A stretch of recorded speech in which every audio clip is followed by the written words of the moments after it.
Hola, mi nombre es Sabrina Payela y hoy les voy a hablar de riesgo eléctrico. Para comenzar vamos a decir qué es el riesgo eléctrico. El riesgo eléctrico es la posibilidad de que circule corriente por el cuerpo humano o de que estemos expuestos a un arco eléctrico. Vamos a ver acá las magnitudes fundamentales, las magnitudes eléctricas. Tenemos la intensidad de la corriente, que se va a medir en amperes, la tensión de la corriente, que se va a medir en volt, y la resistencia, que se va a medir en ohms. Hay que tener en claro que para que un cuerpo sea resistente, lo que tiene que hacer es generar una traba para el paso de la corriente. Tiene que impedir el paso de la corriente. Ahora, ¿qué es lo que tiene que haber para que circule corriente eléctrica? Para que circule corriente eléctrica lo que tiene que haber es una diferencia de potencial. Por ejemplo, yo toco un cable pelado que tiene 220 volts. La diferencia de intensidad o de potencial que va a haber entre ese cable y mi cuerpo va a ser 220 volts. Eso que va a generar que la corriente quiera atravesar mi cuerpo para ir a un lugar más bajo, con menos resistencia, que es la Tierra. Vamos a ver los tipos de corriente que tenemos. Tenemos por un lado la corriente continua, que es la que se va a encontrar en pilas, en baterías de autos, en locomotoras y demás. Y tenemos la corriente alterna, que la corriente alterna es la electricidad domiciliaria, por lo general monofásica, 220 volts, llega a un fase y un neutro. Entre fase y neutro tenemos una diferencia de potencial de 220 volts, y la utilizada en la industria, que es la corriente trifásica, que son 380 volts. Acá llegan tres fases y un neutro. Entre fase y fase tenemos una diferencia de 380 volts, y entre fase y neutro tenemos una diferencia de 220 volts. ¿Qué es lo que nos puede pasar cuando estemos expuestos a la electricidad? Cuando estemos expuestos a la electricidad, lo que nos puede pasar es que estemos expuestos a un arco eléctrico, que un arco eléctrico es una liberación muy fuerte de energía, y que lo que nos puede generar son quemaduras por proyección de material fundido, nos puede ocasionar quemaduras por las radiaciones de ese mismo arco eléctrico, y nos puede generar lesiones en la vista debido a la fuerte luminosidad que tiene ese arco eléctrico. ¿Qué más nos puede pasar? Lo otro que nos puede pasar es que seamos parte del circuito eléctrico, es decir, que la corriente atraviese nuestro cuerpo. Vamos a estar en graves problemas.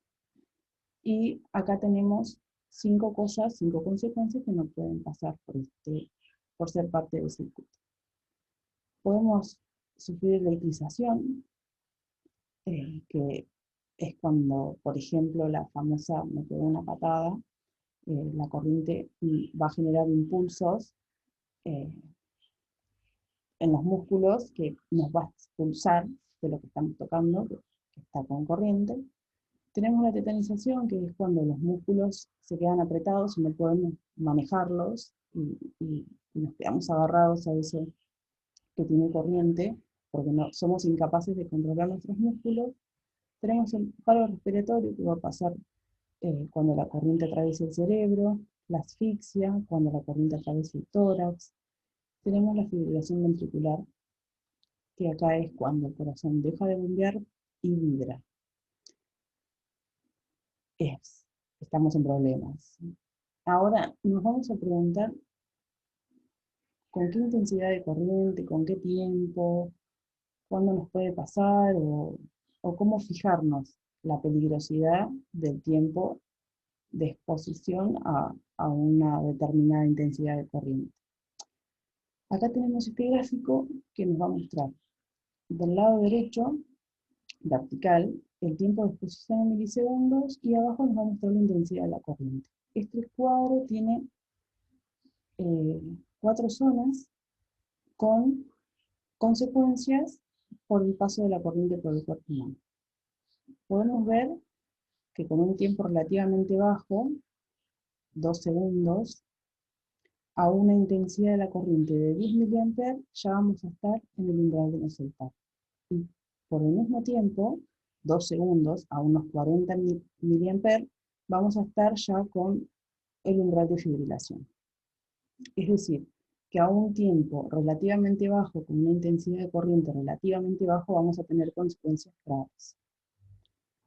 Tenemos dos tipos de contactos, que son el contacto eléctrico directo y el contacto eléctrico indirecto. En el contacto eléctrico indirecto podemos decir que, por ejemplo, cuando tocamos un cable pelado. Tocamos un cable pelado, las protecciones que vamos a tener en este caso son protección por alejamiento, que es alejar el cable para que la gente no lo toque, por ejemplo el tendido eléctrico. Tenemos las protecciones por aislamiento, que es aislar ese cable para que, aunque yo lo toque, no me dé corriente, y la protección por medio de obstáculos. En este caso tenemos una instalación eléctrica,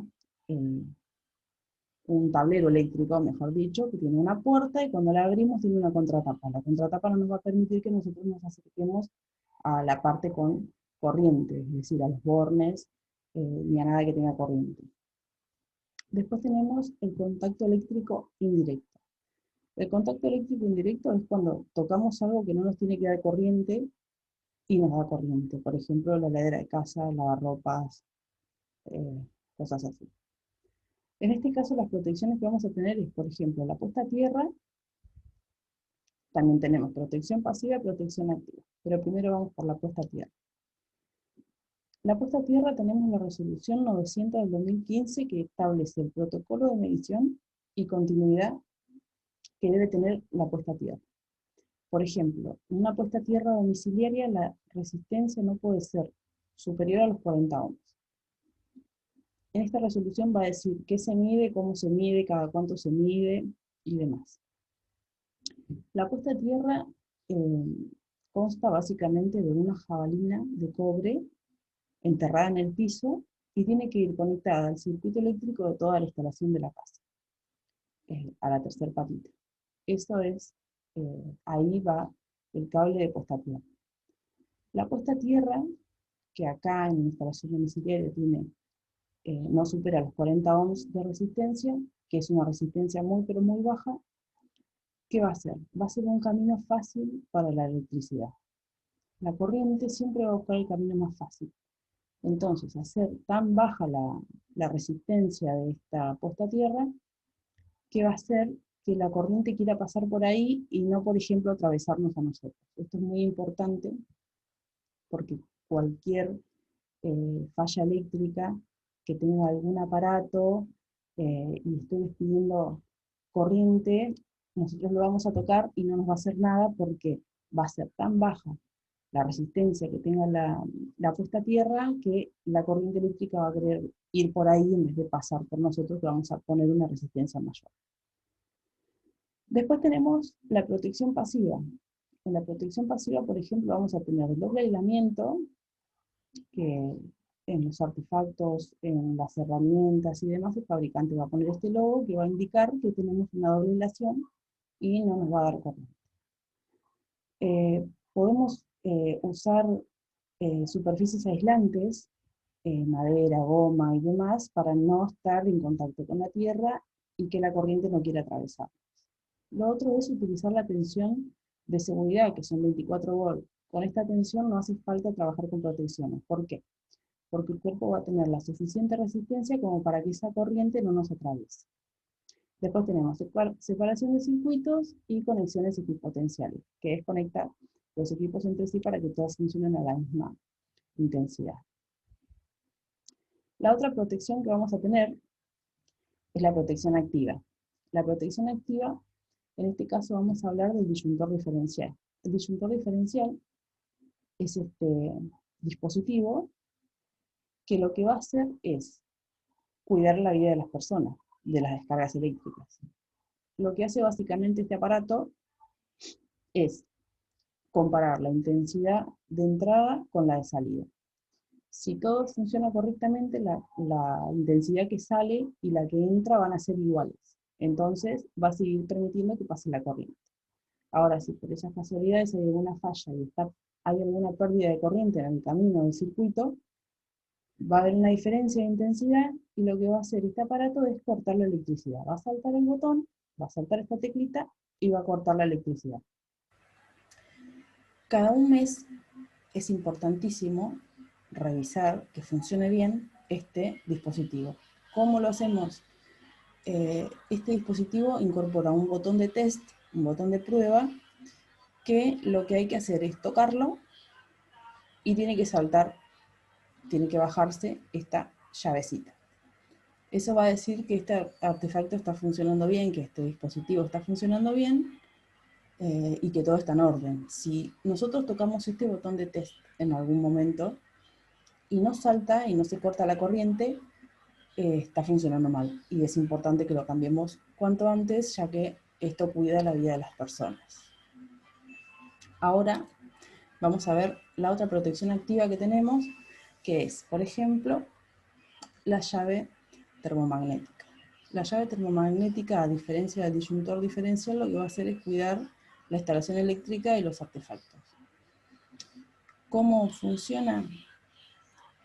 Esto va a detectar el exceso de consumo de energía eléctrica, o sea, cuando haya más consumo del que va a resistir la instalación eléctrica, este dispositivo lo va a detectar y va a cortar la electricidad antes que se dañe el circuito, ya sea por un sobreconsumo, que es, por ejemplo, yo enchufo muchos aire acondicionado o muchos caloventores eléctricos, entonces va a haber tanto consumo que se va a activar una parte de este aparato y va a hacer que se corte la energía antes que se dañe el circuito.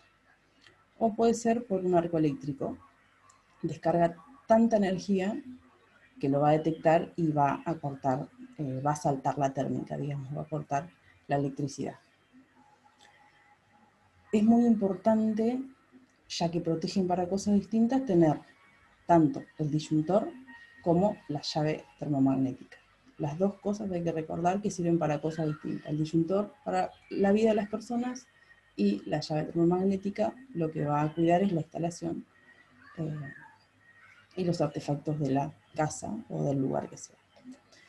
Y por último, para terminar con este paneo general rápido del riesgo eléctrico, vamos a ver las 5 reglas de oro para trabajar con tensión, que toda persona, todo electricista y toda persona que trabaja con tensión las sabe, las tiene que saber y son muy importantes. Vamos a nombrarlas.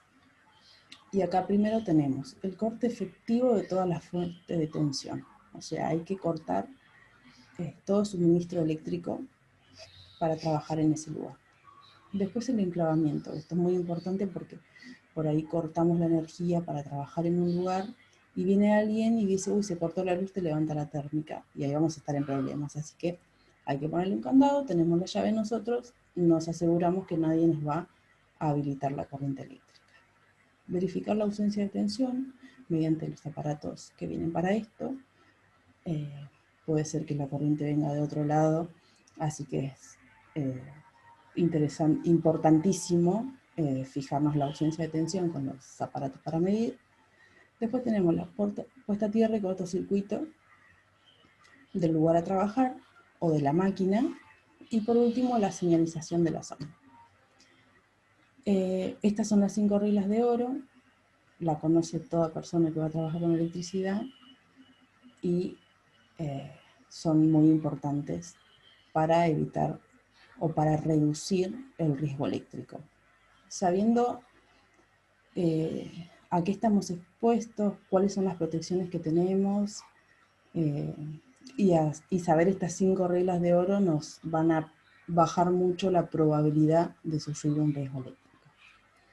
Espero que les haya interesado, que hayan entendido lo que les quise transmitir y me despido. Muchas gracias por su atención.